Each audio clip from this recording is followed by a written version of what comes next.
Chris Schmidt with Greg Smith, senior day at Memorial Stadium. A happy bunch of Huskers. Great to have you in with HailVarsity.com. Nebraska 9-6 winner under a snow-capped Memorial Stadium as 9 points, Greg, in the fourth quarter.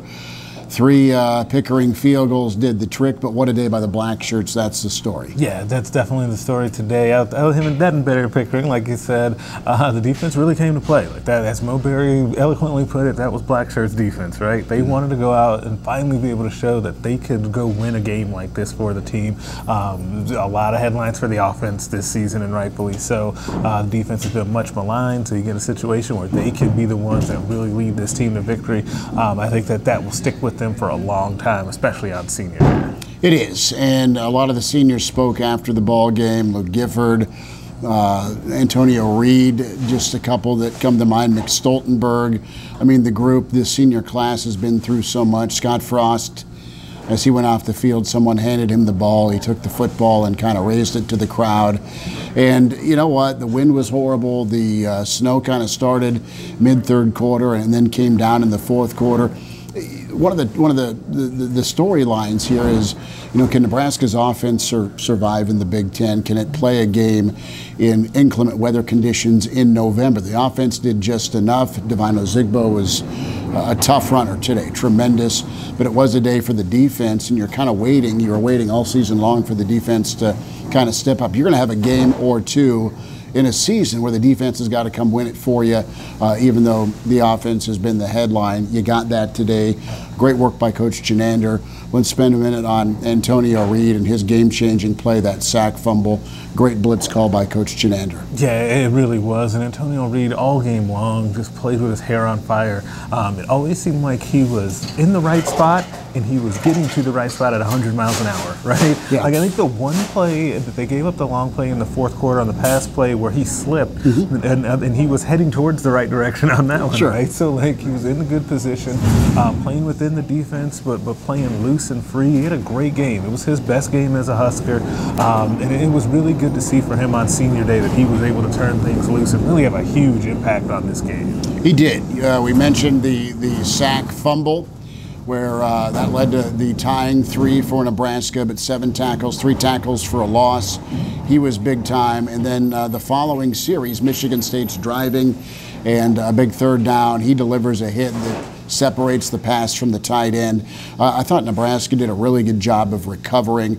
They gave up a few big runs. Michigan State tried to bully him a bit. It got chippy, really chippy in the first half. Nebraska kept their composure and survived. Not a great day for Adrian Martinez, but a tough day, kind of a grow-up game for Adrian. He's been mature all year and made enough plays, was tremendous. But that's an incredible defense Nebraska just beat. Yeah, and that's the thing that I want people to not lose sight of, right? Like a lot of talk, and you mentioned it, as you know, can Nebraska's offense be able to survive in inclement weather, right?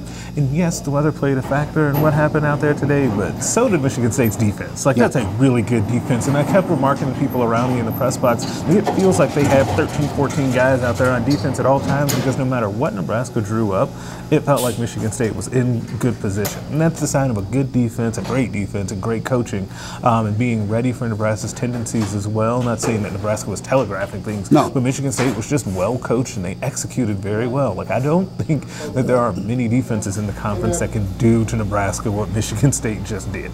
Like you're just not going to see that all that often against Scott Frost. No, you're not. And when you look at that Spartan defense, you had a gash play of 30 yards to Stanley Morgan. He got going in the second half. But really, from a big run standpoint, he had a 17-yard scramble by Adrian, and then he had a 12-yard run by Ziggy, and then another, I think, a 10-yard run by Washington.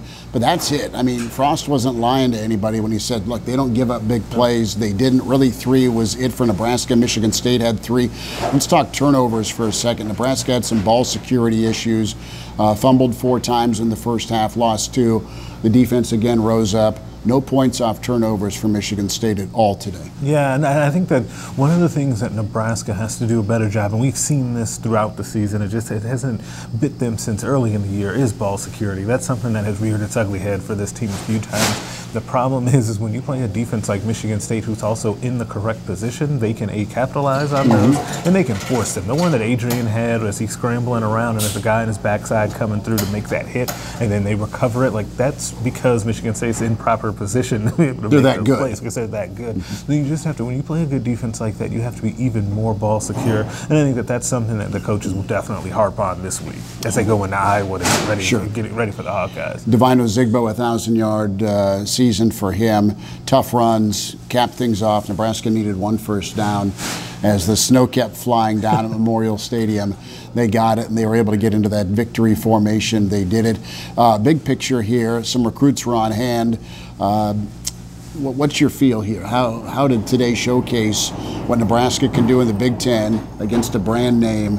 And I know you'll talk to recruits, and you can read that on HailVarsity.com a little bit later this weekend. But what kind of impression do you think Nebraska made today? I assume it made a big impression because it was a defensive weekend. Like, a perfect timing, right, for that is that you had a lot of defensive recruits on hand this weekend, headlined by Ty Robinson, the 4-star defensive end out of Arizona with ties to the state of Nebraska. Like, if you wanted to showcase what he could be potentially on this team and with the role that he could fill, they definitely showed that today. Lloyd Summerall, the 4-star outside linebacker out of Florida. I'm curious to get his thoughts on the weather, because I know that's got to be the first time he saw snow. But they I think definitely did well for themselves. And once again, the fans, even though it was not quite as full as we're used to seeing it, the people that stuck around were loud and proud, and they were fired up. And you got to see some really cool send-offs for those seniors. I'm assuming they all were very happy with the atmosphere that they saw.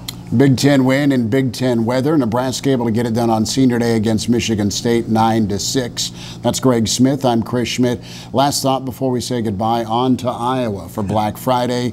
Early forecast says, well, Big Ten weather, probably rain in the forecast as we look ahead to that. But Nebraska, this should get them ready for another physical team, and they'll have some confidence going in that they can handle things, whatever the weather, whatever the conditions are. Yeah, short week, too, coming off. We talked to a lot of guys after the game that said they had bumps and bruises from this game. You got to get your treatment, get in the cold tub, get ready to go. I feel like you might have a lighter week of practice. You may hear that a little bit this week, just to keep those guys' bodies fresh and make sure they're ready for another physical football game. What a send-off for Stanley Morgan, Mick Stoltenberg, Divino Zigbo, and so many of this senior class.